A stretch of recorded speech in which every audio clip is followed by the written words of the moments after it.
검찰의 조직 문화, 검사 교육 및 승진 제도가 제대로 바뀌어야 한다고 생각합니다. 이제 정쟁을 멈추고 검찰 개혁은 장관이, 민생은 국회가 성숙하게 자신의 할 일을 하라고 국민은 말씀하셨습니다. 예, 한 달 넘게 지속된 조국 법무부 장관 논란, 연휴 동안에도 내내 뜨거웠죠. 연일 조국 장관 가족에 대한 수사 속보가 쏟아지고요. 어디 가나 조 장관 얘기가 주된 얘기거리가 되는 걸 목격했습니다. 물론 조국 장관에 대한 수사는 원칙대로 이루어져야 합니다. 하지만 그것과 별개로 우리가 잊지 말아야 할 건 이 임명의 이유가 됐던 부분. 검찰개혁이라는 대명제입니다. 혼란의 틈 속에서 정작 검찰개혁은 사라지는 게 아닌가, 묻히는 게 아닌가, 이런 걱정들도 하는데요. 그래서 연휴 끝에 일상이 다시 시작되는 이 시점에 초심을 다시 한번 짚어보는 시간 가져보죠. 왜 우리는 이미 오래전부터 검찰개혁을 논하게 됐는가. 이분과 함께 짚어봅니다. 판사 출신으로 19대 국회의원을 지내셨어요. 서기호 변호사 만나보죠. 서 변호사님 안녕하세요. 예, 안녕하십니까. 연휴 동안 검찰도 바빴고 법무부도 바빴어요. 검찰은 조국 장관 가족 수사하느라 바빴고 법무부는 검찰개혁 지원단 꾸려서 민변 출신 인사를 단장으로 임명하고 첫 행보를 시작하느라 바빴고 일단 이 검찰개혁의 첫 움직임 상당히 빨라 보이는데 어떻게 보고 계세요? 검찰개혁의 그 근본적인 부분들을 지적하면서 행보를 시작했다고 생각을 하고요. 조국 후보자 관련 전방위적으로 수사를 시작한 부분이 국회의 청문회 기능을 마비시키는 그런 결과를 가져왔기 때문에 검찰개혁의 필요성이 더더욱 대두되었다고 생각이 됩니다. 지금 연휴 사이에 나온 뉴스 중에 가장 새로운 게 법무부가 수사 중인 모든 사건에 대해서 그러니까 그게 뭐 국정농단이든 사법농단이든 뭐든 간에 재판이 끝날 때까지 비공개로 진행한다. 이런 방안을 추진한다 그럽니다. 아직 확정은 아니고요. 이제 수요일에 여당하고 우선 논의를 해본다는데 이 모든 사건에 대한 비공개 방침은 어떻게 생각하세요? 사실은 우리가 생각해보면 그게 원칙이긴 합니다. 왜냐하면 수사 과정에서 기소되기까지 실제로 처음에는 이러한 혐의로 수사를 했지만 기소될 단계에서는 좀 바뀔 수 있는 부분이고요. 원래 기소 전 단계에서 언론을 통해서 여러 가지 유출되는 것들은 원래는 바람직하지는 않습니다. 실제로 피의사실 공표죄라는 것도 있고요. 있죠. 근데 지금 법무부에서 추진하고 있는 이 새 방침은 기소 전 단계뿐만 아니라 기소 후 재판이 끝날 때까지도 검찰이 직접 브리핑하는 것도 이제부터는 하지 않는다. 그러니까 그 당사자가 피의자가 동의하지 않으면 어떤 것도 발표하지 않는다. 심지어 포토라인에 세우는 것도 이 사실이 미리 흘러나가면 언론에 그것조차도 취소한다. 이 정도로 굉장히 강력하더라고요.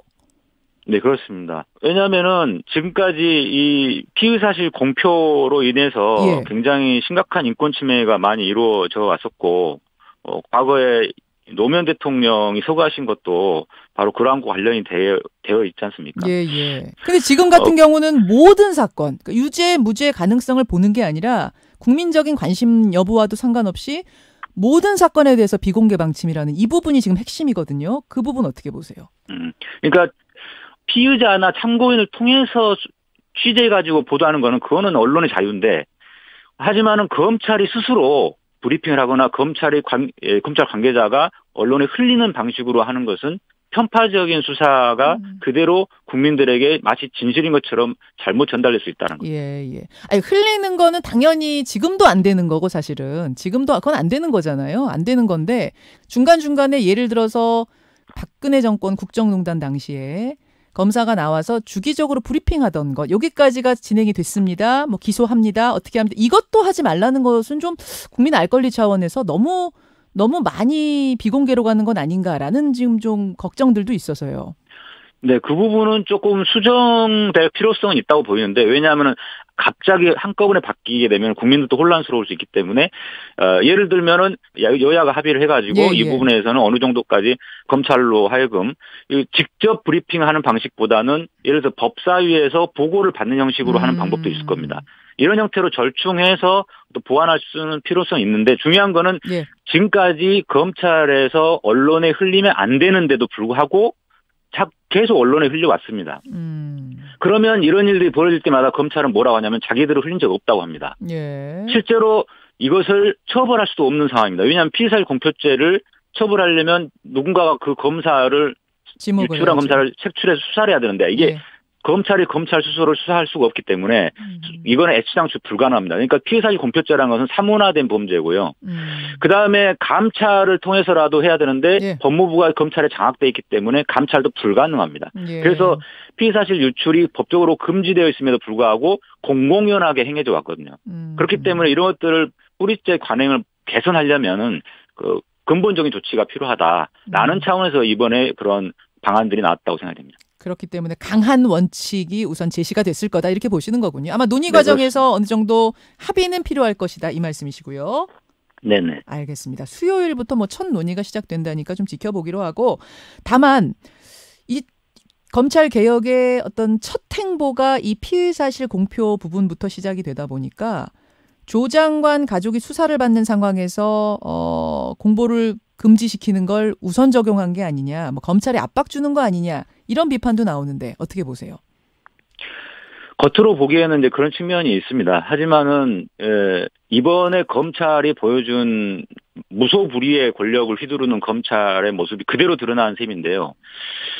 청문회도 하기 전에 하고 그 압수수색 내용들 계속 흘리고 이렇게 해서 바로 정치에 개입을 했다라는 겁니다.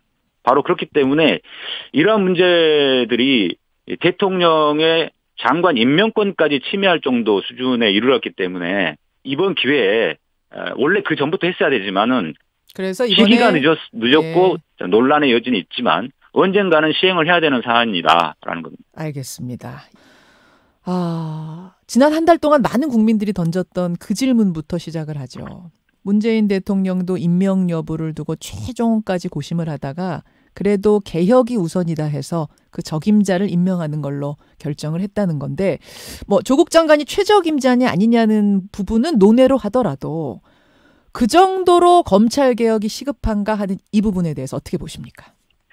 검찰 개혁은 이미 훨씬 더 몇십 년 전부터 시행을 했어야 될 정도로 시급했었죠. 왜냐하면 검찰이 민주화가 된 이후에 법치주의라는 명분으로 검찰이 무소불위의 권력을 행사해 왔는데 예. 그러다 보니까 검찰이 거의 괴물화 되었다는 거죠. 가장 그게 심각하게 드러난 것이 바로 노무현 대통령을 서거하게 만든 예. 그런 사건이었습니다. 뭐 여러 가지 개혁의 사항들이 있겠습니다만 그중에서도 제일 중요한 사안은 어디, 제일 시급한 사안은 어디라고 보세요?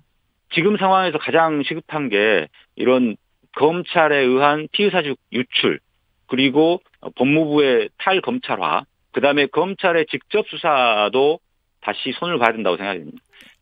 직접 수사? 그 말씀은 무슨 말씀이실까요? 그러니까 이게 검경 수사권 조정 그 부분 말씀하시는 겁니까? 패스트트랙에 올라간 검경 수사권 조정에는 예. 그 검찰 직접 수사 폐지가 들어있지 않습니다. 그러니까 조정 정도가 경찰이나. 아니라 그러니까 지금 같은 경우는 비율 조정인데 그 정도가 아니라 아예 박탈해야 된다고 보시는 거예요. 서 판사님은. 원칙적으로는 검찰이 수사권과 기소권을 동시에 가지면 안 됩니다. 선진국 어디에도 예. 검찰이 수사권, 기소권을 모두 갖고 있는 데가 없습니다. 예. 권력은 분산시켜야 되는 거기 때문에요. 예. 그런데 지금까지 우리나라가 몇십 년 동안 그 검찰의 수사권, 기소권을 같이 다 독점해서 해왔던 상황이다 보니까 예. 경찰이 과연 그러면 직접 수사를 할 수 있는 능력이 되느냐 이런 문제가 있다 보니까 그러면 조금씩 점진적으로 비율을 줄여가는 그렇죠. 방향으로 해야 될 필요성은 있습니다만은 예. 원칙적인 모습은 수사권과 기소권을 분리시켜서 수사권은 경찰이 원칙적으로 하는 게 맞다라는 겁니다. 말씀 듣고 보니까 과거에도 계속 시도했지만 안 됐고 그랬던 것이 이번에는 과연 가능할까? 좀 의문이 들어요. 게다가 조국 장관은 임명 과정에서 뭐 스스로도 밝혔듯이 나는 만신창이가 됐다. 만신창이가 된 상태에서 강력한 리더십을 발휘해도 될까 말까인 이 어려운 개혁 과제를 과연 수행할 수 있을까? 가능성 어떻게 보세요?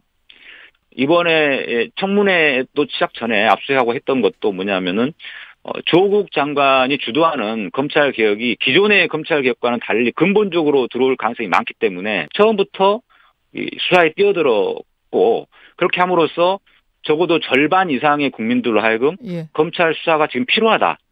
그러니까 검찰 개혁을 시도하려고 하는 거는 그 수사를 막으려는 시도이기 때문에 해서는 안 된다라는 쪽으로 여론을 만들어가려고 지금 그런 것이거든요.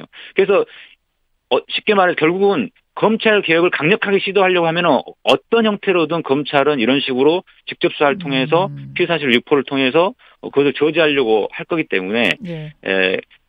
지금부터라도 저는 해야 된다고 생각합니다. 윤석열 총장이 근데 생각해 보면은 박근혜 정권 당시에도 그 살아있는 권력에 대해서 저항하다가 뭐 좌천되고 이랬던 사람 아닙니까?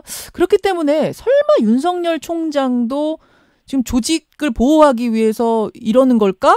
라는 생각들을 국민들이 의아해하세요. 예, 저도 처음에는 그렇게 설마 했는데 국민들은 2013년도 국정원 댓글 수사 때부터의 모습만 지금 기억하고 있습니다. 예, 예. 하지만 윤석열 총장은 그 이전에도 소위 말하는 특수통으로 분류돼서 특수통들의 핵심이었던 그 중수부 있죠, 중수부. 예, 예. 이 중수부 폐지를 막으려는 시도, 2011년도에 한상대 총장을 사퇴시키는 그 소위 말하는 검난 때 그분도 같이 함께 했던 분이고요. 예. 그래서 윤석열 총장이 가장 관심 있는 분야는 사실 예. 직접 수사권을 폐지하는 것 또는 제한하는 것, 예. 이거에 대해서 가장 강력하게 반발을 할 사람입니다. 2013년 전의 행보에 주목을 하게 됐다. 서 판사님은 그 말씀이시네요. 예, 예. 또 한 가지는 윤석열 총장이 그냥 검사 개인으로서의 그런 수사를 했을 때랑 검찰총장이 된 다음은 다를 수밖에 없습니다. 검찰 개혁을 막아야 한다라는 그런 후배 검사들의 요구를 어느 정도는 받아야만 하는 그런 위치에 있기 때문에 이런 상황이 벌어지는 거라고 생각합니다. 그렇다고 수사를 하지 말라는 말씀은 아니실 테고 수사는 수사대로 하되 개혁은 거기에 굽히지 않고 개혁 작업 추진해야 된다. 이렇게 정리하면 될까요? 예, 그렇습니다. 지금 나오는 수사 중에 사모펀드 관련해가지고 예. 운영사나 이쪽 사람들은 분명히 제가 보기에도 혐의가 있어 보입니다. 예, 예. 이 사람들에 대한 적극적인 수사는 해야 됩니다. 하지만 관련 없는 사람들에 대해서까지 어떤 같이 공모한 것으로 피의 사실을 유출하고 언론을 통해서 흠집내기를 하고 있다. 그래서 조국이 주도하는 검찰 개혁을 막으려는 의도, 이게 가장 눈에 보이는 지금 수이기 때문에 그렇다는 겁니다. 여기까지 말씀을 듣도록 하죠. 서기호 전 판사님 고맙습니다. 네, 감사합니다. 예, 판사 출신이시고요. 19대 국회의원을 지냈죠. 서기호 변호사 연결했습니다. 김현정의 뉴스쇼는 청취자 여러분의 참여로 이루어집니다. 트위터, 페이스북, 레인보우 게시판, 그리고 단문 50원, 장문 100원의 유료 문자 샵 1212, 우물정 1212 통해 참여하실 수 있습니다. 김현정의 뉴스쇼, 여러분과 함께 만듭니다.